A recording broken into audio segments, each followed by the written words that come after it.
संस्थापकाय च धर्मस्य सर्वधर्मस्वरूपिणे अवतारभूरिष्ठाय रामकृष्णाय ते नमः।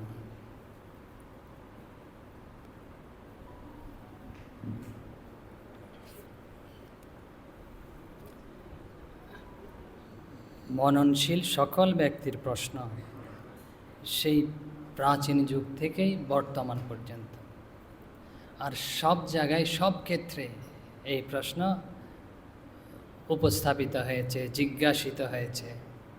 প্রায় ৪,৫০০ পূর্বে যুদ্ধক্ষেত্রে, আর বর্তমানে ধরতে পারি ১০০ বছরের কিছু পূর্বে যে নরেন্দ্রনাথ কর্তৃক জিজ্ঞাসিত হয়েছে শ্রীরামকৃষ্ণকে, অর্থাৎ পরবর্তীতে স্বামী বিবেকানন্দ। তো ৪,৫০০ বছর হচ্ছে কুরুক্ষেত্রের যুদ্ধের কথাই আমরা বলছি, যে শ্রীকৃষ্ণকে, ভগবান শ্রীকৃষ্ণকে অর্জুন যে পার্ষদ জিজ্ঞাসা করেছিলেন, প্রশ্ন করেছিলেন। তো দেখা যাচ্ছে সেই প্রশ্ন যুদ্ধক্ষেত্রে থেকে শুরু করে হচ্ছে মন্দিরে, আধ্যাত্মিক প্রাঙ্গণে হচ্ছে সর্বোচ্চ উত্তেজনাপূর্ণ স্থান, আর হচ্ছে সবচেয়ে শান্ত স্থান, সব জায়গায় সে একই প্রশ্ন চলছে।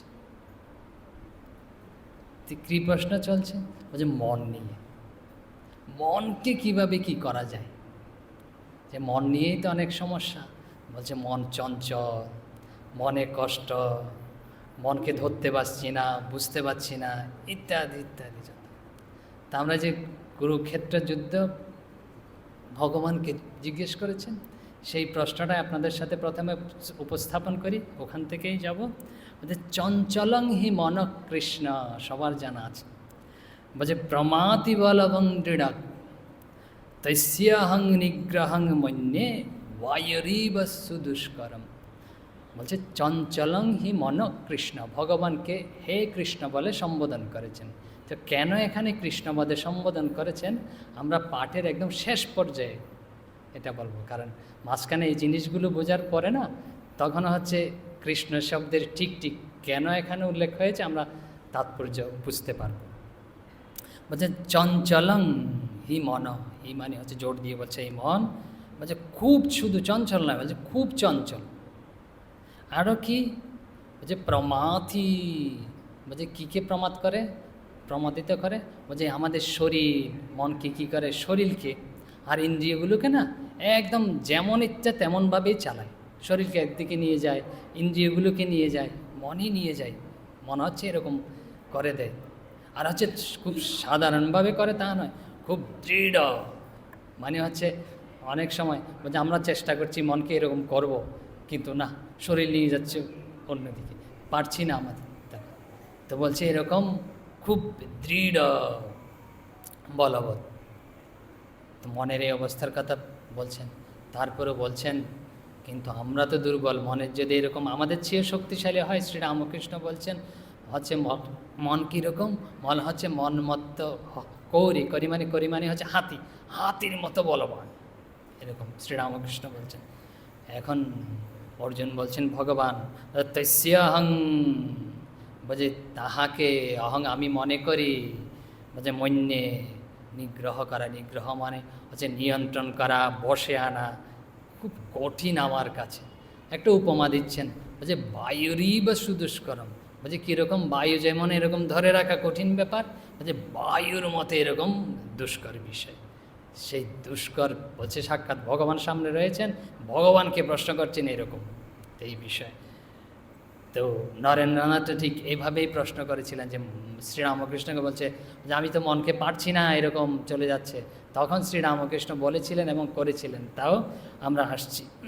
এর পূর্বে না একটা পূজনীয় হচ্ছে জ্যোতিষ্বরানন্দ মহারাজের একটা হচ্ছে, তিনি একটা গল্প বলতেন খুব সুন্দর। এই আমাদের যে মনের এই অবস্থা না, তো এই বিষয়ে একটা গল্প বলতেন, যে এরকম কীরকম অবস্থা মনের চঞ্চলতা। আমরা যে কল্পনার জগতে অনেক সময় বাস করি, মনের পেছনে ঘুরে বেড়াই, মনের দাস হয়ে যায়, চাকর হয়ে যায়, সেই বিষয়ে উল্লেখ করতে গিয়ে পূজনীয় জ্যোতিষ্বরানন্দ মহারাজ খুব সুন্দর একটা উপমা দিতেন, ছোট একটা গল্প। তো এক পুলিশ এক মাতালকে ধরেছে, বুঝতে পেরেছেন? যে পুলিশ যেরকম ধরে রাস্তায় মাতলামি করলে তো ধরেছে, ধরে না বিচারকের কাছে নিয়ে গেছে। তো বিচারকের কাছে নিয়ে গিয়ে এরকম দাঁড় করিয়ে বলছে যে, বিচারককে বলছেন এই যে মহামান্য, যে এ হচ্ছে মদ খেয়েছে, মাতলামি করছে। তো বলছে মাতলামি করছে তো প্রমাণ দিতে হবে, তো বললে তো হবে না, তো প্রমাণ চাই এরকম। তো পুলিশ বলছে সে রাস্তার মাঝখানে দাঁড়িয়ে এক ব্যক্তির সাথে কথা বলছিল, রাস্তার মাঝখানে দাঁড়িয়ে না এক ব্যক্তির সাথে কথা বলছিল। তা আপনারাও বুঝতে পারছেন। তো বিচারক ওই মাতালকে জিজ্ঞেস করছে, আরে তুমি কি কথা বলছিলে? বলছে হ্যাঁ আমি কথা বলছিলাম এরকম এক ব্যক্তির সাথে রাস্তার মাঝখানে দাঁড়িয়ে। তো আমি যে কথা বলছিলাম রাস্তার মাঝখানে দাঁড়িয়ে, তো একজন ব্যক্তির সাথে তো আমি কথা বলতেই পারি, তো এটা আমার দোষের কী হল? আমি ওটা বুঝতে পারছি না। যে মাতাল যে অপরাধী সে বলছে, বিচারক বলছে ঠিক কথা, তো যথার্থ কথা, তো এরকম রাস্তার মাঝখানে দাঁড়িয়ে কথা বলতেই পারে, তাই বলে পুলিশ একজনকে ধরে নিয়ে আসবে এখানে? তখন পুলিশকে জিজ্ঞেস করছে, এতে তো কোনো কিছু প্রমাণিত হয় না যে অন্যায় কিছু করেছে। তো বলছেন যে মাননীয়, যে বলছে ও যে রাস্তার মাঝখানে দাঁড়িয়ে কথা বলছে না এক ব্যক্তির সাথে, ওখানে কোনো ব্যক্তি ছিল না, বুঝতে পেরেছেন? ও এমনিই কথা বলছিল কল্পনার জগতে। তো বুঝতে পেরেছেন? তো এরকম ঘটনা, তো মহারাজ বলছেন আমাদের এরকম ঘটনা, যে আমরা হয়তো একটা বিষয় রয়েছে সামনে, একটা বিষয় রয়েছে, অথবা এক ব্যক্তি আমাদের সামনে রয়েছে, আমরা কি করছি? তাকে বাদ দিয়ে না অন্য বিষয় চিন্তা করছি, অন্য ব্যক্তির কথা চিন্তা করছি, যেটা আমাদের সামনে নেই সেই বিষয় নিয়ে আমরা চিন্তা করছি। ধরুন এক ছাত্র আছে এখানে, তারা যখন পড়তে বসে না, ওই যে মনটা কোথায় দেওয়া উচিত, যে লেখাপড়ায় দেওয়া উচিত, তা না করে না অন্য জায়গায়। তো অনেকের ক্ষেত্রে সেরকম, যেরকম আমরা ধ্যান করতে বসছি, কার কথা চিন্তা করা উচিত? যার যে বিষয় নির্দিষ্ট আছে, ভগবানের কথা চিন্তা করা উচিত ভক্ত, কিন্তু আমরা অন্য বিষয়ে চিন্তা করছি, বুঝতে পেরেছেন?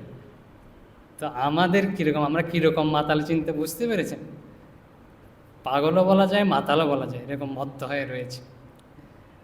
এখন শ্রীরামকৃষ্ণের জীবনের একটা ঘটনা বলি, যে তখন হচ্ছে শ্রীরামকৃষ্ণ কত উঁচু দরের যে বেদান্তের যেটাকে বলা হয় সর্বোচ্চ তত্ত্ব সাধারণভাবে বলেছেন। শ্রীরামকৃষ্ণের কাছে যারা আসতেন খুব অন্তরঙ্গ, তো তারা শ্রীরামকৃষ্ণকে একদম সাক্ষাৎ ভগবান বা অবতার এই হিসাবে অনুভব করেছেন, দর্শন করেছেন সাক্ষাৎ। আর যারা একটু বহিরঙ্গ তারা দেখেছেন কি হ্যাঁ উনি ভালো লোক, একটু সাধু, ভালো সাধু, এইভাবে দর্শন করেছেন। আর একটু যারা বহিরঙ্গ বাইরের, তারা কি দেখছে? তারা বলছে উনি একজন সাধারণ হচ্ছে পূজারী, কালী মন্দিরের পূজারী মানুষ, সেইভাবেই দেখছেন। আর একটু যারা বহিরঙ্গ, তারা বলছে এই যে ইয়েকে বলছেন, নাম কি, বিজ্ঞান মহারাজকে, তার মন আর মা বলছে ওই লোকটার কাছে যাস নে, ও যে বদ্ধ উন্মাদ পাগল, বলছে 300 ছেলের মাথা খেয়েছে, বুঝতে পেরেছেন? তো বিজ্ঞান মহারাজ পরে বলতো উনি যে আমাদের পাগল করে দিয়েছে না, তখন থেকে এখন পর্যন্ত মাথা গোলমাল চলছে, তেরম বলতেন। এখন শ্রীরামকৃষ্ণ এই প্রশ্নের কি উত্তর দিয়েছেন? সে শিবনাথ ব্রহ্ম সমাজের যে শিবনাথ শাস্ত্রী, তো শ্রীরামকৃষ্ণের যে আধ্যাত্মিক উপলব্ধি, তারপরে হচ্ছে সমাধি ভাব, ভগবত ভাব, যে ভগবত দর্শন, এইসবকে মানসিক বিকার হিসেবে তিনি কাউকে কাউকে বলতেন, যেরকম পাগলামি তেরকম বলতেন। সে শ্রীরামকৃষ্ণ সেই বিষয়ের উত্তর দিচ্ছেন, বলছেন হ্যাঁ একদিন শিবনাথ গেছে শ্রীরামকৃষ্ণের কাছে, তখন শ্রীরামকৃষ্ণ তাকেই সরাসরি বলছে হ্যাঁ শিবনাথ, তুমি নাকি এগুলোকে রোগ বলো, যে সমাধি এসবকে তুমি রোগ বলো, আর বলে যে ওই সময় অচৈতন্য হয়ে যায়, মানে জ্ঞান থাকে না।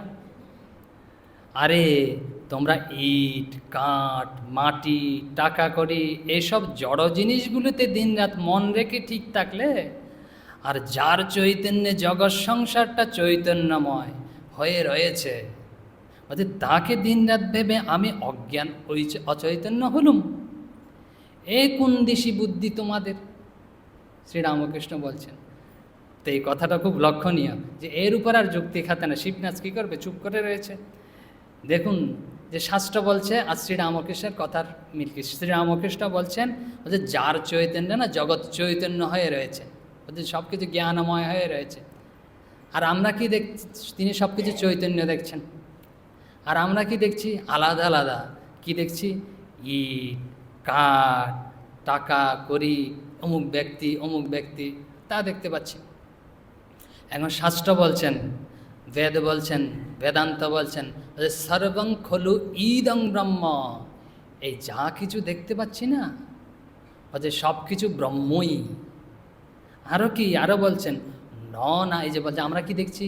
ইট, কাঠ, মাটি, পাথর, যা যা ব্যক্তি বস্তু, বলছে নানা অস্তি কিঞ্চন, এই যে নানা জিনিস আমরা দেখতে পাচ্ছি না, এই নানা বলতে কিছু নেই, একই রয়েছে, একম এব অদ্বিতীয়ম, শাস্ত্র বলছে।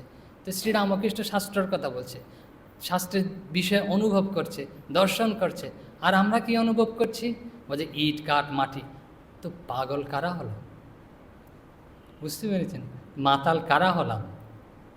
যারা এসব দেখতে পাচ্ছে তারাই তো হলো না। আর শ্রীরামকৃষ্ণকে এরা বলছে। তো আমরা জ্যোতিষানন্দ মহারাজের কথা বলছি, তা আমাদের না হুঁশে থাকতে হবে। মানুষ, শ্রীরামকৃষ্ণ যার হুঁশ আছে না, তাকেই মানুষ বলা হয়। তা আমাদের হুঁশে থাকতে হবে। হুঁশ মানে হচ্ছে যেখানে রয়েছি, যেই বিষয়ে রয়েছি, তো সেই বিষয়ে মন রাখা, সেখানে মন। আমরা কাজ করে থাকি তো, বিভিন্ন মায়েরাও রান্না করে থাকেন, তো মাঝে মাঝে আমাদের এখানে রান্না হয়, বুঝতে পারছেন? যদিও অপ্রয়োজনীয় তো বলছি। তো রান্নার সময় হয়তো অন্য কাজ, অন্য খেয়ালে না রান্না করছে, তো লবণ একবার দিয়েছে, মনে নেই, আরেকবার, তো ফলটা ভোগ তো আমাদেরই করতে হয় না, বুঝতে পেরেছেন? তো মন যেখানে থাকা উচিত ওখানে যদি না থেকে এরকম কাজ করি না, এরকম ওনাদের কথা তো এরকম বলছি, আপনারা তো, আমরাও অন্য জায়গায় কাজ করি না, সবার ক্ষেত্রে এরকম হয়, তো ওনাদের ক্ষেত্রে হয় এরকম নয়।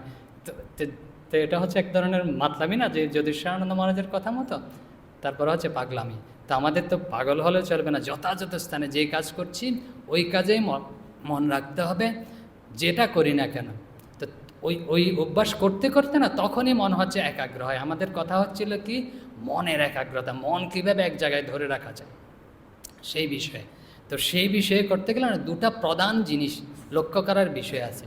আমরা অনেক সময় যদি না জেনে করি না, হয়তো ঠিক জায়গায় ধরতে পারি না, তো জেনে করলে না খুব আমাদের সুবিধা হয়। দুটা প্রধান জিনিস কি কি হতে পারে বলছেন, যে মন আমাদের কীরকম, বলছে কোনো বস্তুকে যদি আমাদের পাওয়ার ইচ্ছে হয় বা জানার ইচ্ছে হয়, স্বাভাবিকভাবে আমাদের মন সেদিকে ধাবিত হয়। যে কোনো বিষয়ে ধরুন, আপনার এটা প্রয়োজন, মন কিছুক্ষণ পরপর ওখানেই যাচ্ছে, এটা প্রয়োজন, এটা প্রয়োজন, মানে হচ্ছে মন ওখানে গিয়ে একাগ্র হওয়ার চেষ্টা করছে। আরেকটা কি, একটা হচ্ছে এরকম আমাদের পাওয়ার আকাঙ্ক্ষা হলে, জানার আকাঙ্ক্ষা হলে। আর একটা হচ্ছে আমাদের অনুভব করার ইচ্ছে হলে, আমাদের যদি কোনো বিষয় বা কোনো বস্তু যদি গভীরভাবে অনুভব করার ইচ্ছে হয়। কি অনুভব করি আমরা? খেয়ে অনুভব করি, জীবের টেস্ট ইত্যাদি।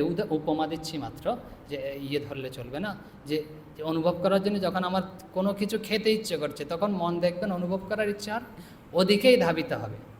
তাহলে বুঝতে পারা যাচ্ছে যে কোনো কিছু পাওয়ার আকাঙ্ক্ষা হলে আর কোনো কিছু অনুভব করার ইচ্ছে হলে, এই দুই হচ্ছে মন ওদিকে যাবেই স্বাভাবিক। তো এটা হচ্ছে প্রবলভাবে কোনো বিষয় বা বস্তুকে জানার ইচ্ছা বা অর্জন করার আকাঙ্ক্ষা যখন থাকে না, তখন হচ্ছে ওদিকে মন গভীরভাবে ধাবিত হয়। আর বললেন যে শুদ্ধ মনের দ্বারা কোনো বিষয় বা বস্তুকে গভীরভাবে অনুভব করার ইচ্ছা থেকেও মনের এরকম আগ্রহ জাগে কোনো বিষয়ের প্রতি, বস্তুর প্রতি, ব্যক্তির প্রতি। এখন শ্রীরামকৃষ্ণের কথাই আপনারা শুনেছেন, শ্রীরামকৃষ্ণের আরেকটা আমরা উপমা, এখন উদাহরণ খুব সুন্দর আমরা ব্যবহার করব। যে যদিও শুনে থাকেন, আমরাও হয়তো বলেছি, আমাদের না এইসব কথাগুলো বলতে ভালো লাগে, হয়তো ঠাকুরের কথা আপনাদের শুনতেও ভালো লাগবে, যে খুব সহজভাবে সরলভাবে বলা, তো কৌতুকারটা কিছুটা মিশ্রণ রয়েছে, যে শুনেছেন। তো আমরা বলছিলাম কি, যে কোনো কিছু যখন আমাদের পাওয়ার আকাঙ্ক্ষা থাকে, লাভ করার আকাঙ্ক্ষা থাকে, জানার ইচ্ছা থাকে, প্রথম শর্ত মন ওদিকে ধাবিত হয় এবং গিয়ে একাগ্র হয়ে যায়। তো একজন না পুকুরে বসে মাছ ধরছেন, বুঝতে পারছেন? ছিপ পেলে মাছ ধরছেন। তো অভিজ্ঞতা কারো কারো রয়েছে, তো ছিপ পেলে মাছ ধরছে। অনেকক্ষণ থেকে বসে আছে। কিভাবে বসে আছে? ওই যে পাতনা থাকে না, এটা কি বলে, ফাতনা, যেটা এরকম উঠানামা করে, মাছ যখন এরকম টানাটানি করে তখন ওইটা নড়তে থাকে। তো ওটার দিকে এরকম দৃষ্টি, তারপরে মন সব দিয়ে এরকম করে অপেক্ষা করে আছে কখন এটা নড়বে আর সে মাছটা ধরে উঠাবে। তো এরকম অনেকক্ষণ থেকে আছে, হঠাৎ করে না ওইটা একটু একটু নড়তে আরম্ভ করেছে। তো ও তো মনে আরও ওখানে গভীরভাবে গেছে যে এখনই হয়তো খাবে। এমন সময় এক ব্যক্তি এসছে পেছনে, সে তো রাস্তার ধারেই তো বসছিল, তো এক ব্যক্তি এসছে, বলছে, মশাই, যে অমুক বাড়ির যে বাড়িটা কোথায় একটু বলতে পারেন? ওই ব্যক্তি বলছে, তো এ তো কিছু শুনতে পাচ্ছে না, মন তো ওখানে, ওই যে কখন এটা এরকম ডুববে আর উঠাবে। ও বলছে আবার যে, মশাই বলছি শুনছেন, যে অমুক বাড়ির যে বাড়িটা কোথায়, রাস্তাটা কোন দিকে, আমাকে একটু বলে দিন। এ কিছুই শুনতে পাচ্ছে না। ও চিৎকার করে বলছে, মশাই, অমুক বাড়ির যে বাড়িটা কোথায় আমাকে বলে দিন। তো এত অনেকবার বলার পরে না এখন চলে গেছে, আর কি, এ শুনতে পাচ্ছে না, তাকে গুরুত্বই দিচ্ছে না। আমরা যখন এরকম করি আমাদের কেউ পাত্তা দেয় না, তো আমরা তো অসহায় হয়ে নিরাশ হয়ে চলে যাই। তো এমন সময় ওই যে ফাতনাটা ডুবেছে আর এ টেনে একদম মাছটা উঠিয়েছে। মাছটা উঠিয়ে তারপরে এরকম বড়শি থেকে খুলে গামছা দিয়ে ধরে খুলে রেখেছে। তারপর খুলে রাখার পরে এরকম ওরে মনে পড়েছে, একজন তো আমাকে কিছু বলছিল, কোথায় গেল? দেখছি নেই, দেখে অনেক দূর চলে গেছে। তো এই ব্যক্তি আবার এই যে সব টপ ফেলে না, মাছ টাছ ফেলে, ছিপ টিপ ফেলে ওই ব্যক্তির পেছন পেছন দৌড়াচ্ছে, বলছে, মশাই মশাই দাঁড়ান। তো আর দাঁড়াচ্ছে না, বলছে, এতক্ষণ চিৎকার চেঁচামেচি করলাম তুমি শুনলে না, আবার এখন পেছন থেকে ডাকছি। বলছে দাঁড়ান। তো গিয়ে ধরেছে, বলছে, আপনি কি বলছিলেন? আরে এত বড় চিৎকার করে করে বলছি, আপনি শুনতে পাননি, আর এখন জিজ্ঞেস করছি কি বলছিলেন? বলছে, বলছিলাম অমুকের বাড়িটা কোথায়। বলছে, এই তো এদিক দিয়ে ঘুরে। তো ওই কটা তখন বলে দিলেই তো হতো, যে ওদিক দিয়ে গেলে হয়, আমাকে এত সময় নষ্ট করেছেন। তো দেখুন যে ওই লোকের মন কোথায় ছিল, ওই মাছটা পাওয়ার আকাঙ্ক্ষা ছিল। তো মন সম্পূর্ণ ওখানে একাগ্র হয়েছে। তো জিজ্ঞেস করে অনেকে, এইরা ছাত্ররা বলছে, মন একাগ্র হয় না। আরে কোনো কিছু পাওয়ার আকাঙ্ক্ষা, জানার আকাঙ্ক্ষা থাকলেই তো মন একাগ্র হবে। বলছে, পরীক্ষার সামনে মন একাগ্র হচ্ছে না, গভীরভাবে যখন পাওয়ার আকাঙ্ক্ষা থাকবে না, তখন মন আপনি একাগ্র হবে, কাউকে জোরে ঘাড়ে ধরে একাগ্র করে দিতে হবে না। এখন তো বুঝলাম, জানার আকাঙ্ক্ষা থাকলে পাওয়ার আকাঙ্ক্ষা থাকে। তারপরে দ্বিতীয় আর একটা বলা হয়েছিল কি, হচ্ছে কোনো কিছু অনুভব করার ইচ্ছা থাকলে, খুব ভিতরে অনুভব করার ইচ্ছা থাকলে। এখন এটা নরেন্দ্রনাথের ঘটনা বলি। তো নরেন্দ্রনাথ ধ্যান করছেন, বুঝতে পেরেছেন, যে ধ্যান করছেন। তো শ্রীরামকৃষ্ণ এসছেন। তো শ্রীরামকৃষ্ণকে বলছেন, নরেন্দ্রনাথ কোনো ক্রমেই মন একাগ্র হচ্ছে না, যে যেখানে একাগ্র করতে যাচ্ছি কোনো ক্রমেই একাগ্র হচ্ছে না। তো শ্রীরামকৃষ্ণ কী করলেন, এই যে বৃদ্ধাঙ্গুলি রয়েছে না, এই আঙ্গুলের যে নখাগ্র দিয়ে নরেন্দ্রনাথের এখানে একদম খুব শক্ত করে আঘাত টেনে দিয়েছে, আঘাত করে দিয়েছে। বলছে, ব্যথা অনুভব হচ্ছে? শ্রীরামকৃষ্ণ জিজ্ঞেস করছে, বলছে, ওই যে ব্যথার স্থানে না মন একাগ্র কর, যেখানে অনুভব হচ্ছে সেখানে মন একাগ্র কর। তা নরেন্দ্রনাথ পরবর্তীতে বলেছেন যে, আমি এতক্ষণ অনেক চেষ্টা করেছি, পারছিলাম না। যেই ব্যথার জায়গায় মন একাগ্র করাতে চেষ্টা করলাম না, সম্পূর্ণ শরীর টরীর সব ভুলে গেলাম, অন্য বিষয় ভুলে গেলাম, বস্তু ভুলে গেলাম, ব্যক্তি ভুলে গেলাম, এবং নিজের শরীর পর্যন্ত ভুলে গিয়ে মন ওখানে ওই যে অনুভূতির স্থানে মন একাগ্র হয়ে গেল। এরকম বলেছে। তো অনুভবের সাথে কোনো কিছু যখন আমরা করার চেষ্টা করি, প্রেমের সাথে, ভালোবেসে, আন্তরিকতার সাথে যখন করার চেষ্টা করি না, তখন মন ওখানে আপনা আপনি থাকে। যখন কোনো কিছু অবহেলা, স্বাভাবিকভাবে যান্ত্রিকভাবে করার চেষ্টা করি, তখন মন একাগ্র করা কঠিন ব্যাপার। মহাপুরুষ মহারাজের, স্বামী শিবানন্দের মহারাজের একটা কথা আমাদের খুব পছন্দ, তা আপনাদের বলছি। বলছে, কোনো কাজ করার ক্ষেত্রে অথবা জব করার ক্ষেত্রে মহাপুরুষ মহারাজ বলতেন যে প্রেমের সহিত করবে, যে ভালোবাসার সহিত, অনুভূতির সহিত করবে। যে প্রেমের সহিত যখন করবে না, অনুভূতির সহিত যখন করবে না, তখন হচ্ছে মন আপনা আপনি একাগ্র হবে। তিনি আরও বলছেন, বলছে, আসল জিনিস হলো কি জানো, যে প্রেম, অনুভূতি। তো ওটা যখন দেবে না, স্বাভাবিকভাবেই মন একাগ্র হয়ে যাবে।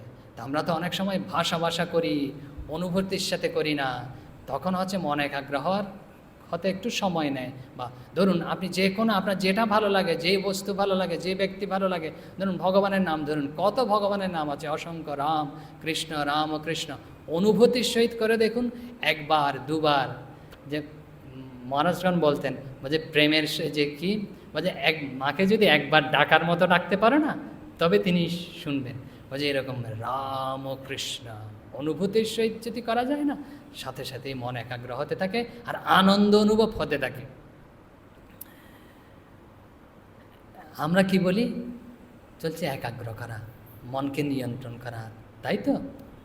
তো এই মনকে নিয়ন্ত্রণ করে না, কথাটা একদম 100 ভাগ সত্যি নয়। মন্ত্রে আমরা বলি নিয়ন্ত্রণ করা, মনকে নিয়ন্ত্রণ করা যায় না। যে বলছেন, যে অর্জুনও বলছেন মন্ত্রে নিয়ন্ত্রণ করা দুষ্কর, বলছে ঠিক কথা, দুষ্কর। তো আমাদের হাতে কি আছে? চিন্তাগুলো আছে না, চিন্তাগুলোর উপর আমরা না নিয়ন্ত্রণ করার চেষ্টা করতে পারি।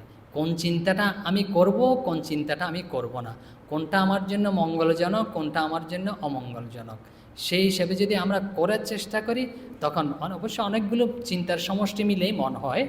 তো যে মনকে নিয়ন্ত্রণ চিন্তাগুলো নিয়ন্ত্রণ করে। কোন ভাবটা আমি রাখবো, কোন চিন্তাটা রাখবো, কোনটা রাখবো না, এটা। এখন আপনি বলছেন যে কোন চিন্তাটা রাখবো, কোন ভাবটা রাখবো, আমাদের নিজের উপর নির্ভর করছে। তো আমরা আর একটা শ্রীরামকৃষ্ণের জীবনের, শ্রীরামকৃষ্ণ কীরকম শিক্ষা দিতেন, একটা উপমা দিই। শ্রীরামকৃষ্ণ লাটু, জানেন তো, লেটো। শ্রীরামকৃষ্ণ বলতেন, অদ্ভুতানন্দ মহারাজ আমাদের পূজনীয় পরবর্তীতে, তো তিনি হচ্ছেন যে লাটু মহারাজ, যেই পরিবেশে তিনি লালিত পালিত হয়েছেন, বাল্য বয়সে, কম বয়সে। তো সেই পরিবেশে না, যে মদ খাওয়া যে খুব নিন্দনীয় নয়, এটা হচ্ছে ওই পরিবেশে স্বাভাবিক। তিনি যেখানে লালিত পালিত হয়েছিলেন, তিনি বিহারী ছিলেন, এরকম। তো শ্রীরামকৃষ্ণ তাকেই বলছেন প্রথমে, বলছে কি কি তোকে করতে হবে?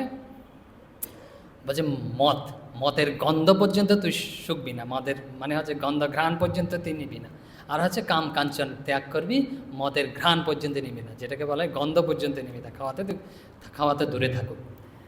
এখন তো লাটুকে না কলকাতায় যেতে হয় প্রায় সময়, শ্রীরামকৃষ্ণ বিভিন্ন কাজে পাঠান, তো রামবাবুর বাড়িতেও পাঠান। তো কলকাতায় যাওয়ার সময় তিনি হচ্ছেন কাশীপুর দিয়ে যান, স্বাভাবিকত, যে রামবাবুর বাড়িতে। তো ওদিক দিয়ে রাস্তাটা খুব কাছে, খুব সহজেই পৌঁছানো যায়। তো এই কাশীপুরে দিয়ে যাওয়ার সময় না খুব কাছাকাছি পৌঁছানো যায়। তো ওখানে একটা মদের দোকান আছে। তো তিনি কি করতেন, তাদের দেখুন গুরু আজ্ঞা কিভাবে অক্ষরে অক্ষরে পালন করবে, গুরুর আদেশ এভাবেই পালন করতে হয়। তো রাস্তায় একটা মদের দোকান আছে। তো শ্রীরামকৃষ্ণ বলে দিয়েছেন মদের গন্ধ যাতে নাকে না আসে। তো রাস্তা দিয়ে গেলে তো মদের গন্ধ হয়তো আসতে পারে। তো তিনি কি করেছেন, ওই রাস্তা ত্যাগ করে না, অনেক দূর দীর্ঘ পথ ঘুরে ওই যে রামবাবুর বাড়িতে যাওয়া শুরু করলেন। দীর্ঘ 8 মাইল পথ, যেখানে খুব সহজেই পৌঁছানো যায়।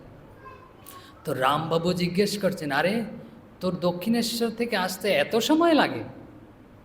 তো বেরিয়েছিস সাথে সাথেই তো পৌঁছানোর কথা। তো লাটু বলছেন যে আমাকে ঠাকুর বলেছেন যে এরকম আমাকে আদেশ করেছেন, এই জন্য আমার সময় লাগে। কী আদেশ করেছেন এটা আর বলছেন। তো রামবাবু একদিন দক্ষিণেশ্বরে গেছে। তো দক্ষিণেশ্বরে গিয়ে শ্রীরামকৃষ্ণকে জিজ্ঞেস করছেন, মশাই আপনি লাটুকে কি বলেছেন এমন, সে সহজ পথ ছেড়ে এরকম 8 মাইল দূরে, আমরাই তো জানি, আমরা আগে বলে দিয়েছি, আমরা তো জানি কি আদেশ করেছেন। 8 মাইল দূরবর্তী পথ যে সে নিয়েছে, সাদা সহজ পথটা বাদ দিয়ে ওকে যেতে বলেছেন ওই রাস্তা দিয়ে ঘুরে। বলছে আমি তো বাবু এরকম কিছু বলিনি ওকে। তো লেটুকে ডাকো, কি ব্যাপারটা কি জিজ্ঞেস করি। তো ডেকেছে, জিজ্ঞেস করছে কিরে তোকে, তুই এর বাড়িতে যেতে এত দেরি করিস, তো সহজ পথ। বলছে আপনি তো বলেছেন আমাকে মদের গন্ধ না শুকতে। তো মদের গন্ধ না শুকতে বলেছি, তো সমস্যা তো কোথায়, এর সাথে কি সমস্যা? বলছে রাস্তায় একটা মদের দোকান আছে, তা আমি কী করব? এই জন্যই আমি ঘোরা পথ দিয়ে অন্যদিকে যাই। বলছে তখন শ্রীরামকৃষ্ণ বলছেন আমি তোকে মদের গন্ধ না শুকতে বলেছি, কিন্তু মদের দোকানের সামনে দিয়েছ না যেতে, এরকম বলিনি। তো আরও বলছেন শ্রীরামকৃষ্ণ, বলছেন যদি তোর মনে এত সমস্যা হয় যে আমরা অনেক সময় যাই না, আমি এটা চেষ্টা করছি, আমার খুব লোভনীয় বিষয়, এই ব্যক্তি এই বস্তুকে আমি নিয়ন্ত্রণ করতে পারছি না, এরকম আমাদের জীবনে ঘটে। তো আমরা ওইটা এড়িয়ে যাওয়ার চেষ্টা করি। তো এড়িয়ে যাওয়ার চেষ্টা যখন করি না, অনেক সময় আমাদের স্বাদে কুলায় না। যে ধরুন এই খাবারটা আসলেও খুব ক্ষতিকারক, জানেন যে অনেক সময় ডায়াবেটিস রুগীরা হয়তো মিষ্টি লুকিয়ে খেয়ে নিল এরকম। তো এটা খুব ক্ষতিকারক, অনেকে হাসছেন, হয়তো খেয়েছেন কিনা কিছু। তো এরকম খেয়ে এটা ক্ষতিকারক, কিন্তু মনে তো পারছি না। তো ক্ষতিকারক বুঝতে পারছি সব কিছু এরকম, যে কিন্তু মনে তো পারছি না। এখন আমার এর উপর জোর চলে, আমার যতটুকু সাধ্য আছে আমি চেষ্টা করেছি।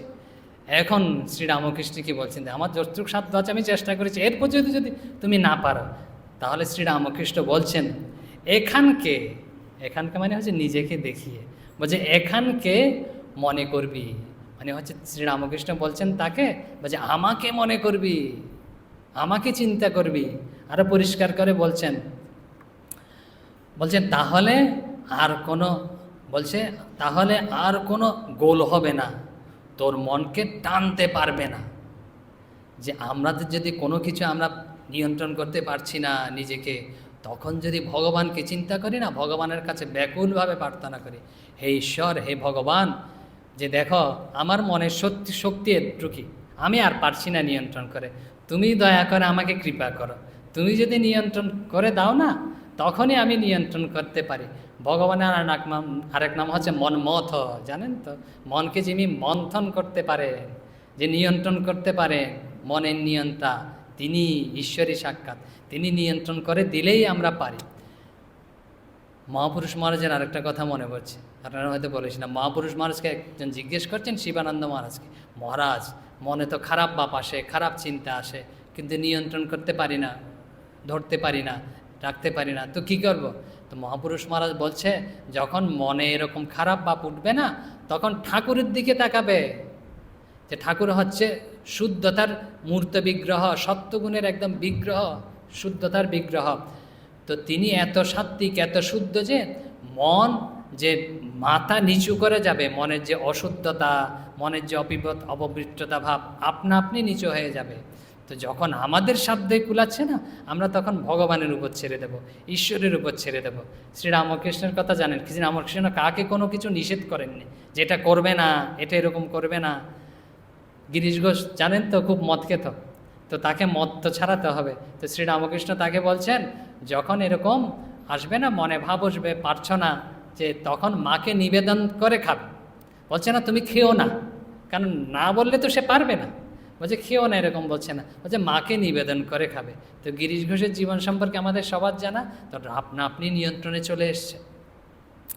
এখন আমরা আরও এগোই, এখন উপমা কি পেলাম, যে আমাদের যে মন হচ্ছে এরকম, যখন নিয়ন্ত্রণ করতে পারবো না, তখন ভগবানের কাছে প্রার্থনা। এখন দেখতে পাচ্ছি আমরা, লাটু মহারাজ যে বলছেন, এই যে সামনে দিয়ে যাচ্ছে, তো বাইরের পরিবেশ, বাইরের ব্যক্তি, তাহলে কিন্তু আমাদের মনকে প্রভাবিত করে, তাই তো? ব্যক্তি, বস্তু, এসব আমাদের মনকে প্রভাবিত করে।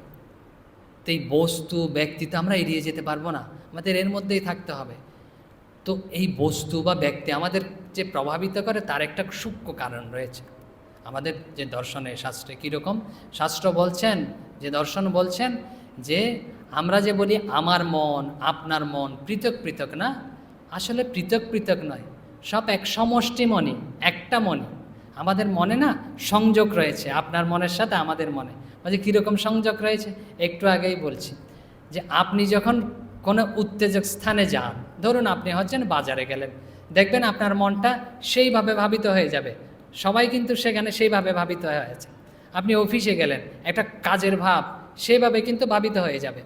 আপনি মন্দিরে আসছেন, মন্দিরের সবাই একটা ভাব নিয়ে আছে, তো মন্দিরের ভাবে মনটা আপনা আপনি শান্ত হয়ে যাবে। তো তার মানে হচ্ছে পরিবেশ, ব্যক্তি আমাদের মনকে প্রভাবিত করছে। কেন? আমাদের মন তো এক, সংযোগ রয়েছে, একই মন, সমষ্টি মন। তো এই জন্য স্বাভাবিকভাবেই প্রভাবিত হবে। এই জন্য শাস্ত্রকারগণ বলছে এই জন্য ভালো ব্যক্তির, ভালো বস্তুর, ভালো পরিবেশের সঙ্গ করার চেষ্টা করবে, ভালো পরিবেশে থাকার চেষ্টা করবে। শ্রীরামকৃষ্ণ বলছেন এখানে এসো, এখানে মানে শ্রীরামকৃষ্ণের কাছে এসো, বলছে যারা পারবে দিনে অন্তত একবার দুবার আসবে, বলছে যারা পারবে না বলছে তারা অন্তত সপ্তাহে একবার হলে আসবে, তবুও আসতে বলছেন। কেন বলছেন দেখুন, বলছে কারণ যে আমাদের মন যাতে এখান থেকে একটা ভাব নিয়ে যেতে পারে, আর এটা যেন দীর্ঘস্থায়ী হয়। এখন আমরা আরও যাই, কোথায় যাব বলছিলাম, এখন ভগবানের কথায় চলেছি। ভগবানকে কি প্রশ্ন করেছিলেন শ্রীকৃষ্ণকে, ভগবান শ্রীকৃষ্ণকে অর্জুন বলছে মন হচ্ছে খুব চঞ্চল, হচ্ছে বলবৎ দৃঢ়, আর হচ্ছে খুব দৃঢ়, তার হচ্ছে এইসব খুব প্রশ্ন করেছিলেন। বলছে প্রমাতি, আমাদেরকে একদম প্রমথ করে ফেলে। তো ভগবান কি উত্তর দিচ্ছেন? ভগবান বলছেন তাকে, এটাকে সাপোর্ট দিচ্ছেন যে অর্জুন তুমি যে বলেছো ঠিক কথা। বলছে অসংশয়ং মহাবাহ মনদুগৃহং চলম দুর্নিগ্রহম চলম। বলছে অসংশয়, বলছে এখানে কোনো সংশয় নেই। যে মন যে এরকম খুব দুর্নিগ্রহ, যে নিগ্রহ করা, নিয়ন্ত্রণ করা খুব কঠিন ব্যাপার তুমি বলছো, এখানে কোনো সংশয় হয়। কিন্তু আরেকটা শব্দ ভগবান এখানে ফাঁকা করে বলে দিয়েছেন। অর্জুনকে কি নামে সম্বোধন করেছেন জানেন? বলছে মহাবাহ। বলছে কেন? বলছে আমাদেরকে অনেক সময় কি করে, বলছে মোটিভেট করে না, আমাদের মনোবল যোগায়। যে কার কোনো ব্যক্তির সাথে যখন আমরা কথা বলি আমরা মনোবল পাই। এই দেখুন ভগবত বাপ ভগবান শ্রীরামকৃষ্ণের কাছে যেতেন যারা, তারা বলছেন আমি হচ্ছে মনোবল পাই। যে মহাপুরুষ মহারাজ বলছেন তাকে দেখবে যে মনের এসব দুর্বলতা চলে যাবে। তো ভগবান এসব কার্য করে থাকেন, তাকে মহাবাহু বলে সম্বোধন করেছেন অর্জুনকে। তুমি বলছো এটা কঠিন কাজ, কিন্তু তুমি তো মহাবাহু, মহান বীর। বুঝতে পেরেছ? যেহেতু তুমি মহাবীর হয়ে এরকম ইয়েকে পরাস্ত করতে পারো, যে যুদ্ধে মহাবীরদের পরাস্ত করতে পারো, তো তোমার জন্য এটাও অসম্ভব নয়। এটা তাকে স্মরণ করিয়ে দিয়ে না একটু হচ্ছে মনের বল জগিয়ে ওই নামে একটু বলেছেন যে মহাবাহু। এই যে নামের সম্বোধনগুলো এইসব তাৎপর্য গীতায় রয়েছে সূক্ষ্ম সূক্ষ্মভাবে। এখন বলার পরে বলছেন দুটা জিনিস। বলছেন কি? প্রথম ভগবান বলছেন অভ্যাসেন। বলছে কি আমরা পেয়ে গেলাম যে মনকে যদি এরকম করতে চাই, যে অভ্যাসের দ্বারা ভগবান বলছেন। আরও একটা কি বলেছেন? অভ্যাসেন কন্তে বৈরাগ্যেন চ গৃহ্যতে। বলছে অভ্যাস এবং বৈরাগ্যের দ্বারা তুমি অবশ্যই পারবে, তুমি মহাবাহ। অভ্যাস বৈরাগ্য তা আমরা একটু ভয় পাই না, কি অভ্যাস করবো? আরেকটা মহারাজের ঘটনা বলি, পূজনীয় ভূতেশানন্দ মহারাজের। তো ভূতেশানন্দ মহারাজ তখন কাকুরগাছিতে থাকতেন, শ্রদ্ধেয় মহারাজ তখন কাকুরগাছিতে রয়েছেন। তো তিনি না ভোরবেলা, তো সেবক রয়েছে পাশে, হাঁটছেন নিচে বাগানে, পায়চারি করছেন ভোরবেলা। তো ওই সময় না যে যে খবরের কাগজ দেয় যে ব্যক্তি, যে হকার না বলা হয়, যে খবরের কাগজ দেয়, তো ওই ব্যক্তি এসে প্রায় একই সময়ে ওই যে যে খবরের কাগজটা না এরকম নিচতলা থেকে দুতলায় এরকম ছুঁড়ে দিত। আর ছুঁড়ে দিয়ে দিচ্ছে না, একটা চেয়ার ছিল, ঠিক ওই চেয়ারের মধ্যেই গিয়ে পড়তো।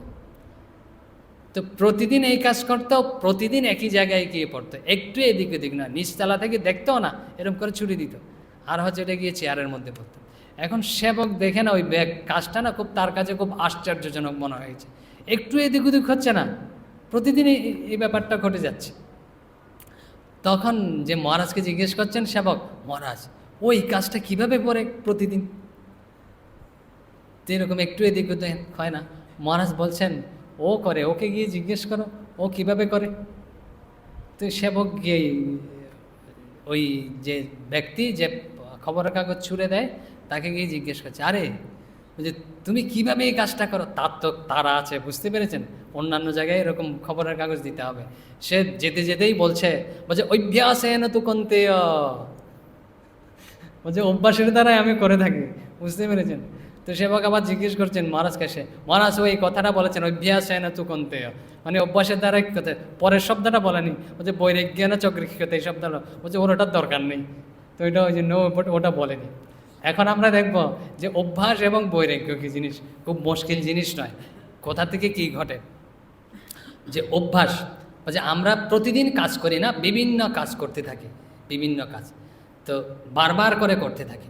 তো বিভিন্ন কাজগুলো যখন, একই কাজ যখন আমরা বারবার করে করতে থাকি না, দেখবেন একই সময়ে যে যদি করতে থাকি, দেখবেন ওটা আমাদের অভ্যাসে পরিণত হয়। যে ওই সময়ে যদি আমি প্রতিদিন আহার করি, দেখবেন ওই সময়ে আপনার খিদে লাগবে, মানে শরীর মন ওটা চাচ্ছে। আপনি যদি প্রতিদিন ওই সময় ঘুমিয়ে থাকেন, তো ওই সময় আপনার ঘুম আসবে, শরীর মন এটা চাচ্ছে স্বাভাবিকভাবে। তো কীভাবে হয়েছে? আমি কাজটা হচ্ছে প্রতিদিন করেছি বলে এটা আমার অভ্যাসে পরিণত হয়েছে। আর অভ্যাসটা যখন আরও এরকম একটু দীর্ঘায়িত হয় না, আর অভ্যাসটা হচ্ছে স্বভাবে পরিণত হয়। স্বভাব মানে হচ্ছে আমার নিজের ভাব, ভিতরের ভাব। বুঝতে পেরেছেন? আর এই স্বভাবটা কীভাবে পরিবর্তিত হয় জানেন? স্বভাবকে আমরা বলি যে আমাদের চরিত্রে পরিণত হয়। এটা স্বামীজির কথা। এই যে সূত্র বললাম না, আমরা বলছি না, স্বামী বিবেকানন্দ বলেছেন। তো বলছেন আমাদের প্রতিটা ছোট ছোট কাজ আমাদের অভ্যাসে পরিণত হয়, অভ্যাসটা স্বভাবে পরিণত হয়, স্বভাবটা হচ্ছে চরিত্রে পরিণত হয়। আমরা একজন ব্যক্তিকে যখন বলি এই চরিত্রবান ব্যক্তি, তো কিভাবে বলি? তার সামগ্রিক বিবেচনা করেই তো বলি, কিন্তু আমাদের মাথায় ধরে না যে কি কি কাজ তিনি, যে ছোট ছোট কাজগুলো আমরা ওনার দেখেছি। এই ছোট ছোট কাজ থেকে শুরু করে তার অভ্যাসে পরিণত হয়েছে, অভ্যাসটা স্বভাবে পরিণত হয়েছে, আর স্বভাবটা হচ্ছে এরকম চরিত্রে পরিণত হয়েছে। তো আমরা যদি এরকম মনকে কি বলছি একাগ্র করতে চাই, আমাদের এই ছোট ছোট কাজগুলো না খুব হচ্ছে সাবধানতার সহিত করতে হবে। প্রতিটা কাজ, ভগবত চিন্তাই বলুন, ধ্যানই বলুন, আর হচ্ছে সাংসারিক কাজই বলুন, যদি খুব যে এরকম করে থাকি, তাহলে দেখবেন আমাদের এরকম স্বভাবই হয়ে যাবে ধ্যানশীলতা। শ্রীরামকৃষ্ণ কীরকম শিক্ষা দিচ্ছেন, অসাধারণ তার কথাগুলো, তার শিক্ষাগুলো। তার কাছে দুজন হচ্ছে যে সে একটি বলা হয় গৃহিণী এসছে, বুঝলেন? নতুন বিয়ে হয়েছে, বিবাহ হয়েছে, এরকম গৃহিণী এসছে, দুজন হচ্ছে যা, বুঝতে পেরেছেন? তো তাদের শ্রীরামকৃষ্ণ কিরম, তাদের যদি বলে এই তুমি বসে এরকম 1 ঘন্টা ধ্যান করবে, ওরা পারবে? কম বয়স আর মন চঞ্চল, পারবে না। কিন্তু ওদের তো করিয়ে নিতে হবে। শ্রীরামকৃষ্ণ বলছেন তাদেরকে যে মায়েরা আছে না কীরকম, অনেক সময় এরকম যাদের কম বয়স থাকে যে অন্যান্য বিষয় প্রসঙ্গ করে না, সময় ক্ষেপণ করে, সময় নষ্ট করে। তো তিনি তাদের বলছেন শ্রীরামকৃষ্ণ, এই তোদের যে, তিনি জানেন তাদের সাথে হচ্ছে রয়েছে এরকম ঠাকুরঘর, বলছে তোরা হচ্ছে শিব পূজা করবি, তোরা হচ্ছে এরকম শিব পূজা করবি। আর কীরকম করবি? চন্দন এরকম ঘষবি, আর চন্দন ঘষার সময় না বিষয়ী কথা কইবি না, দুজনে মিলে, দুই জায়গায় মিলে হচ্ছে ঈশ্বরীয় কথা কইবি। আর যখন এই ঠাকুরের কাজগুলো করবি না, তখন ঈশ্বরীয় কথা কইবি, মানে হচ্ছে ভগবত প্রসঙ্গ করবে, আজে বাজে কথা বলবে না, সেরূপ প্রসঙ্গ করবে। দেখুন তাদেরকে কী করিয়ে নিয়েছে শ্রীরামকৃষ্ণ, এই ছোট ছোট কাজগুলি হচ্ছে চন্দন পেশবি, চন্দন ঘষবি। তো চন্দন ঘষানো তার উদ্দেশ্য নয়, তার কথা হচ্ছে তার উদ্দেশ্য হচ্ছে তার মনটা ভগবতমুখী করিয়ে দেয়া। তো কি বলছেন? চন্দন যখন ঘষবি না, তখন হচ্ছে ভগবানের কথা কইবি। তো কথা কইলে দুজনের মধ্যে ভগবানের চিন্তা হবে। কাজগুলো যখন করবি না, তখন ভগবানের কথা কইবি, ভগবত প্রসঙ্গ কইবি, মানে হচ্ছে ভগবানের চিন্তা ভক্তা করে নেয়া। এই ছোট ছোট কাজগুলি যখন এরা দীর্ঘদিন ধরে করতে থাকবে, তো কি হবে? কাজগুলো তাদের অভ্যাসে পরিণত হবে। কাজের সাথে সাথে ভগবত চিন্তা, ভগবানের চিন্তাও তাদের অভ্যাসে পরিণত হবে। অভ্যাসটা স্বভাবে পরিণত হবে। যখন এটা তাদের জীবনে স্বাভাবিক হবে না, তখন আর জোর করে করতে হবে না। যেখানেই থাকবে কেন, যেই পরিবেশেই থাকবে না কেন, ভগবত চিন্তাই করবে। আর তাদের চরিত্র গঠিত হয়ে যাবে, আর তাদের মন আপনা আপনি ধ্যানশীল হয়ে যাবে। তখন তাদের যদি বলা হয় তুই 1 ঘন্টা ধ্যান কর, 2 ঘন্টা ধ্যান কর, স্বাভাবিকভাবেই সে ভগবত চিন্তা করতে পারবে, ভগবানের ধ্যান করতে পারবে। কিন্তু প্রথমে যদি বলে দিত যে ভগবানের ধ্যান করবি, তাহলে কিন্তু হতো না। দেখুন কীভাবেই করিনি, যে ভগবান বলেছেন অভ্যাসেন তু কন্তেয়, অভ্যাসটা কিন্তু আমাদের জীবনে খুব গুরুত্বপূর্ণ। ছোট ছোট কাজের মধ্যে মা বলছেন যে যখন মা রান্না করতেন না, জানেন তো সবাই, জপ করতে করতে, ভগবানের নাম করতে করতে রান্না করতেন। যে ভবির মায়ের এক মানস কন্যা ছিল ভবি, তো তাকে বলেছে একদিন যে তিনি নবপথে রান্না করছেন, বুঝতে পেরেছেন? বলেছে হয়তো এই ঘটনা। তো রান্না করছেন, তো ডাল এরকম সিদ্ধ হচ্ছে, তখন ভবিকে বলে গেছেন যে ডালটা যখন এরকম একটু উতরাবে না, তো এরকম করে একটু নেড়ে দিবি, তখন এটা বন্ধ হয়ে যাবে। তখন মা অন্য কাজে গেছে, মা ঠাকুরের ঘরে, তো দেখছে যখন ফিরে আসছে ওইভাবেই ছোট বালিকা এরকম হচ্ছে ডালটা এরকম ঘুরছে ঘুরছে আর মুখে মুখে এরকম করছে। বাচ্চা মেয়ে তো মাকে যেরকম করতে দেখেছে, মা তো এরকম ঠোঁট নড়ত আর এরকম ডাল ঘুরত। তো মা এসে জিজ্ঞেস করছে শ্রী শ্রী মা, কী করছিস রে? বলছে তুমি যেরকম বলে দিয়েছিলে এরকম করছি। তো মুখে কি বিড়বিড় করছিস? যে তুমি যে মুখে এরকম করো রান্না করার সময়, তো সে ধরে নিয়েছে কি যে এরকম রান্না করার সময় এটা হচ্ছে রান্না করার একটা অঙ্গ। দেখুন তাদের জীবন তো রান্না করার অঙ্গ, মুখে বিড়বিড় করা নয়। কোনো কাজ করার ক্ষেত্রে ভগবানের চিন্তা করা, ভগবানের নাম করা, তো এরকম তাদের শিক্ষা। এখন তারপরে বলছেন বৈরাগ্যেন চ গৃহ্যতে। বৈরাগ্য কী জিনিস? বৈরাগ্য বিরাগ। রাগ মানে কি? রাগ মানে হচ্ছে চাওয়া, আমি এটা চাই, আমার এটা ইচ্ছা। বুঝতে পেরেছেন? রাগ মানে হচ্ছে ইচ্ছা, চাওয়া। এখন বলছেন বৈরাগ্য ভগবান, তার মানে হচ্ছে না চাওয়া, না ইচ্ছা রাখা। বুঝতে পেরেছেন? আমরা যদি না চাই, না ইচ্ছা রাখি, তখনই আমাদের ধরুন যে কাজ, যে আমরা ছেলেরা পড়তে বসছে, তোর ইচ্ছাটা হওয়া কি দরকার? যে পড়ার মধ্যে থাকার দরকার, মন একাগ্র করা দরকার। কিন্তু যদি ওর অন্য কোনো ইচ্ছা থাকে, টিভি দেখা বা অন্য কোনো ইচ্ছা থাকে, মন একাগ্র হবে? হবে না। ধরুন ঠিক একই, আমরা কোনো কাজ করছি, আপনারা কোনো কাজ করছেন, আপনি সেই কাজে যদি আপনার ইচ্ছা না থাকে, যদি ইচ্ছাটা অন্য জায়গায় থাকে, তাহলে কিন্তু ওই কাজটা ঠিক হবে না। তাহলে ভগবান বলছেন যে অন্য প্রয়োজন, অপ্রয়োজনীয় বিষয়ে যে অনিচ্ছা, এটার নামই হচ্ছে বৈরাগ্য। শ্রীরামকৃষ্ণ আরও সুন্দরভাবে বলেছেন, খুব একদম ভালোভাবে। শ্রীরামকৃষ্ণের বৈরাগ্যের সংজ্ঞা বলছে ঈশ্বরে অনুরাগ, বিষয়ে বিরাগ, একেই বলা হয় বৈরাগ্য। আমরা যদি ভগবানের চিন্তা করতে বসি না, ভগবানে যদি আমার পছন্দ থাকে, অনুরাগ থাকে, তাহলে আর বিষয়ে যদি বিরাগ থাকে, আপনি মন একাগ্র হবে। ধরুন খুব সাধারণ একটা উদাহরণ দিই। আপনার কাছে দুটো বস্তু রাখা হয়েছে, কি ধরুন একটা কমলা রাখলাম, একটা আপেল রাখলাম, সবচেয়ে প্রচলিত ফল আর কি। তো কারো কি পছন্দ? কমলা পছন্দ অথবা আপেল পছন্দ হতে পারে। তা আপনাকে বেছে নিতে দিলাম, এই দুটো ফল আপনার কাছে সামনে রাখা হয়েছে, আপনি বেছে নিন। তা আপনার পছন্দের ফলটাই তো আপনি বেছে নেবেন স্বাভাবিকভাবে। আমরা যখন কোনো কাজ করতে যাই, ধরুন ধ্যানের গভীরভাবে যদি আমরা বলি আমরা ধ্যান করব, জপ করব, কি করব? ধ্যান করব, জপ করব। তো ধ্যান করতে শুরু করেছি, কার ধ্যান? ঈশ্বরের ধ্যান, ভগবানের ধ্যান করতে শুরু করেছি। তখন না, যখন আমরা ধ্যান করতে শুরু করি, ঠিক অনুরূপভাবে দুটা ফল আমাদের সামনে রাখা থাকে। একটার নাম হচ্ছে জগৎ, আর একটার নাম হচ্ছে ভগবান। বুঝতে পেরেছেন? সমগ্র আমাদের ক্রিয়াকাণ্ড যা চলছে জগতের মধ্যে অন্তর্ভুক্ত। তো এই সব জগতের সব ক্রিয়াকাণ্ড, এই জগৎ আর হচ্ছে ভগবান। এখন আমার কোনটা পছন্দ আপনি ঠিক করবেন। আমার যদি জগৎকে পছন্দ হয় না, স্বাভাবিকভাবে আমি জগৎকেই নেব মনে। আর আমার যদি ভগবানের প্রতি প্রীতি থাকে, ভগবানের প্রতি যদি ভালোবাসা থাকে, স্বাভাবিকভাবে আমি ভগবানকে নেব। তো মন একাগ্র হচ্ছে না, মন নিয়ন্ত্রণে আসছে না, তো সব কিন্তু আপনার উপর, আমাদের উপর। কেন নিয়ন্ত্রিত হচ্ছে না? যেই বস্তু আমাদের প্রথম কথা ছিল, আমাদের কি? আমাদের হচ্ছে জানার ইচ্ছা থাকতে হবে, পাওয়ার ইচ্ছা থাকতে হবে। যখন যেই বস্তুটা, ব্যক্তিটা আমাদের পাওয়ার ইচ্ছা থাকবে না, ওখানেই তো আমার মন যাবে। যদি জগৎ আমার পাওয়ার ইচ্ছা থাকে, জগতে মন যাবে। ভগবানকে যদি পাওয়ার ইচ্ছা থাকে, ভগবানে মন যাবে। আর যে কর্মক্ষেত্রে যদি ধরি, আমি বারবার উদাহরণ দিতে এনে আছেন বলে, যে যদি আমার ভালোর ফল লাভ করার ইচ্ছা থাকে, যে পরীক্ষায়, তা আমার স্বাভাবিকভাবেই মন এখানে কেন্দ্রীভূত হবে।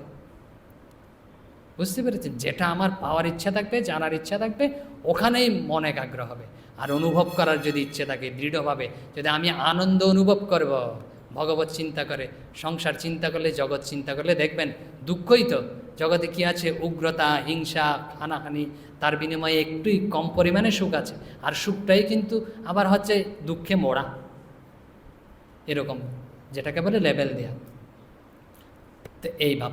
এখন আমরা একটা বলেছিলাম প্রথমে, মনে আছে কি না, যে কৃষ্ণ নামে কেন সম্বোধন করেছেন যে ভগবানকে এখানে? অর্জুন বলছেন যে হে ভগবান, বলছেন কি? বলছেন চঞ্চলং হি মন কৃষ্ণ প্রমাতি বলবং দৃঢ়। বলছে এই মন চঞ্চল, আচ্ছা খুব বলবান, আমার দ্বারা সম্ভব নয়, বাইরেই সুদুষ্করম, আমি পারবো না। তো ওখানে কৃষ্ণ নামে সম্বোধন করেছেন। কৃষ ধাতুর অর্থ কি জানেন? বলছে আকর্ষণ করা। বলছে আকর্ষণ করা, আকর্ষণ করা বুঝতে পেরেছেন? আমার হচ্ছে এই জিনিসটাকে চুম্বক কীভাবে আকর্ষণ করে, লোহাকে এরকম চুম্বক আর লোহা যদি পাশাপাশি রাখা হয় না, আপনা আপনি আকর্ষণ করবে, চুম্বককে বলতে হবে না যে তুমি আকর্ষণ করে নিয়ে আসো। এই কৃষ ধাতুর অর্থই হচ্ছে আকর্ষণ করা। এই কৃষ শব্দটা যখন আমরা উচ্চারণ করব, কৃষ্ণ যখন উচ্চারণ করব না, তখন বারবার মনকে বলছি আকর্ষণ কর, আকর্ষণ কর, মানে হচ্ছে আমার মনকে আকর্ষণ কর, আকর্ষণ করে আমি যে বস্তুতে একাগ্র করার চেষ্টা করি সেই বস্তুতে নিয়ে আসো। বারবার ওই কথাটা বলছি, কৃষ্ণ কৃষ্ণ কৃষ্ণ যখন উচ্চারণ করছি। সাথে সাথে আমরা আরেকটা শব্দ যোগ করি, রাম, না? রাম কৃষ্ণ, রাম যখন উচ্চারণ করছি না, কি করছি আমরা? একই বলছে স্কন্দ পুরাণে রয়েছে, বলছে রাম বলছে কি, বলছে বিশ্বস্য রমণাচ্চৈব রাম ইতি উচ্যতে বুধই। বলছে বুদ্ধিমান ব্যক্তিগণ রাম শব্দকে কীভাবে বলেছেন জানেন? বলছে বিশ্বস্য সকলকে, মানে বিশ্বের সকল, বিশ্ব মানে হচ্ছে সকল, সকলকে রমণাচ্চৈব রমণ দিয়ে থাকেন, আনন্দ দিয়ে থাকেন বলেই সেই শব্দের নাম রাম। রাম শব্দ উচ্চারণ করলেই রাম, আনন্দ আপনা আপনি হবে। বলছে আমি তো আনন্দ অনুভব করতে পারছি না, বলছে রাম শব্দ উচ্চারণ করে। বলছে কোনো শব্দে ধরুন কি তপন, সূর্যের আর নাম জানেন তো, তপন, ভাস্কর ইত্যাদি। তপন কেন নাম হয়েছে? তাপ দেয় বলে এর নাম তপন। বুঝতে পেরেছেন? তাপ দেয় বলেই তপন। ভাস্কর কেন নাম হয়েছে? ভা আকর, মানে হচ্ছে প্রকাশের আকর, প্রকাশের খনি। এই সূর্য আছে বলে সব কিছু প্রকাশিত হচ্ছে, ভাস্কর, এই জন্য তার নাম হচ্ছে ভাস্কর। তো নাম কেন হয়েছে? এর ভিতর ওই জিনিসটা রয়েছে বলেই তার নাম এরম হয়েছে। হচ্ছে তপন মানে হচ্ছে তাপ দেয়, তো রাম মানে কি আনন্দ দেয়, রমণ দেয় বলে এই শব্দটা হচ্ছে রাম। তেই আমরা যখন রাম ও কৃষ্ণ উচ্চারণ করব না, কি হবে? আমাদের করতে হবে না কিছু। চুম্বক কী করে লোহাকে স্বাভাবিকভাবে চুম্বককে বলতে হয় এরকম করো, নিয়ন্ত্রণ করো, ওটা আপনা আপনি আকর্ষণ হয়। তো মনটা আপনা আপনি আমাদের আকৃষ্ট হয় না, ভিতরে ভিতরে আনন্দ অনুভব হবে। রাম ও কৃষ্ণ শব্দের অর্থই এরকম, শব্দগুলোই এরকম। বুঝতে পেরেছেন? এই জন্য মহাপুরুষ মহারাজের একটা কথা আমরা গত পাঠে হয়তো বলেছিলাম, এটা আবার আমরা স্মরণ করি দিতে চাই, যে তাদের কেন এই নামগুলোর উপর এরকম গভীরভাবে শ্রদ্ধা, গভীর আবেগ, গভীর অনুভূতি। যে আবার আমরা বলছি, মহাপুরুষ মহারাজ বলতেন, শিবানন্দ মহারাজ বলছে আমি জানি রামকৃষ্ণ এই যুগের মহামন্ত্র, সাধারণ নয়, মহামন্ত্র রামকৃষ্ণ নাম। বলছে রামকৃষ্ণ হচ্ছে এই যুগের ডঙ্কা মারা নাম, হচ্ছে বিশাল, যদিও এরকম কয়েকটা অক্ষর মাত্র আমরা দেখছি, হচ্ছে ডঙ্কা মারা। বলছে জীবের মুক্তির জন্য এই রামকৃষ্ণ নাম জপই যথেষ্ট। যে কায়মন বাক্যে শ্রীরামকৃষ্ণের আশ্রয় নেবে, তার নাম জপ করবে, সেই মুক্ত হয়ে যাবে, তাতে বিন্দুমাত্র সন্দেহ নেই। আমাদের কথা হচ্ছিল আমরা মনকে কীভাবে একাগ্র করব, বুঝতে পেরেছেন? তো অর্জুন বলেছেন ভগবানের কাছে, মন একাগ্র করা খুব কঠিন, আমার দ্বারা সম্ভব নয়। তা আরেকটা শব্দ উচ্চারণ করেছে কৃষ্ণ, মানে হচ্ছে তুমি যদি কৃপা করে আমাকে করে দাও তা আমি পারবো। বুঝতে পেরেছেন? তো কৃপা করে করতে গেলে ভগবান কি বলছেন? ভগবান বলছেন এটা করো, কি অভ্যাস করো আর বৈরাগ্য অবলম্বন করো। যে আমরা ছোট ছোট কাজগুলি যখন এরকম ভগবদ্মুখী হয়ে করি না, তখন এটা আমাদের স্বাভাবিক হচ্ছে স্বভাবে পরিণত হয়, অভ্যাসে পরিণত হয়, চরিত্রে পরিণত হয়, আপনা আপনি হতে থাকবে। আর বৈরাগ্য মানে অন্য বিষয়ে আকর্ষণ না রাখা। বলছে এইসব আমি পারবো না, অভ্যাসও করতে পারবো না, বৈরাগ্য করতে পারবো না। বলছে তাহলে তুমি কি করবে? এই নাম জপ করো, নাম উচ্চারণ করো, আপনা আপনি হয়ে যাবে। ওম শান্তি শান্তি শান্তি, হরি ওম তৎসৎ। শ্রীরামকৃষ্ণার্পণমস্তু।